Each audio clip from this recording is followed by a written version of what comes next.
এই যে মকটেল শরবতের স্টল বসেছে। এটা আমরা বিয়ে বাড়ি চলে এসেছি আজকে।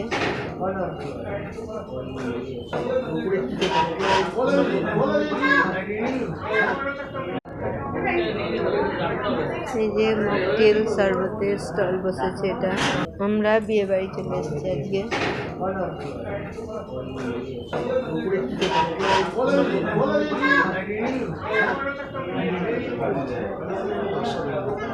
এই যে এখানে ফুচকা বসেছে, নানা রং বেরঙের, দারুণ খেতে ফুচকা। এই যে এখানে ম্যাজিক পানের স্টল বসেছে।